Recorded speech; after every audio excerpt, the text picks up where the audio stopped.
He highlights, the most intriguing character in the whole Star Wars trilogy, Darth Vader. And so he begins to bring out Darth Vader as this major character. So think about this. You know, where was Darth Vader majority of the time?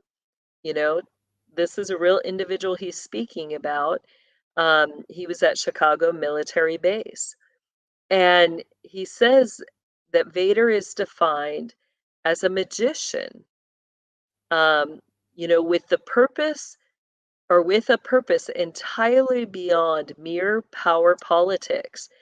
He gave the conflict one of the two rules of the Sith, you know, is the conflict a transcendential importance. It was not a war between a social establishment and a guerrilla movement.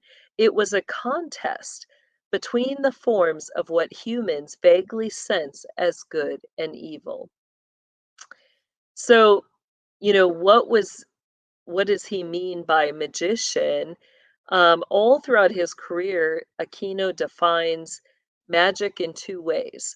And in the system, the two ways are spelled differently. You have magic, which is spelled with a C, which is like your parlor tricks. It's where they can, kind of hold up their hand and they can make flowers poof out, or, it's a sleight of an eye, the illusion or a deception. Yeah. That's the first kind, that's magic with a C. But then you have magic that's spelt with a K, and that gets into, you know, true magic where individuals are able to, um, bend what the way they would put it, bend the force or, maneuver things in the spirit world where what they're willing in the spirit manifests physically. Um, So that's what they're considering. But he says, that this Darth Vader character was a magician with a purpose entirely beyond mere power and politics. So he wasn't in it for power. He wasn't in it to, be a political leader, somebody who is governing or ruling the world. That was not the purpose. Um, you know, this individual gave conflict to the transcendental importance. What is that transcendental importance? The Brotherhood believe that they are gods, that they are coming to that place of enlightenment. Their goal is to enlighten to the point where they themselves are gods. You know, it's so true when he says it was a contest between the forms of what humans vaguely sense as good and evil. And they begin to define those terms.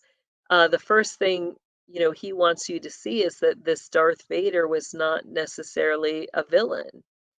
Um, that he was merely somebody that was trying to,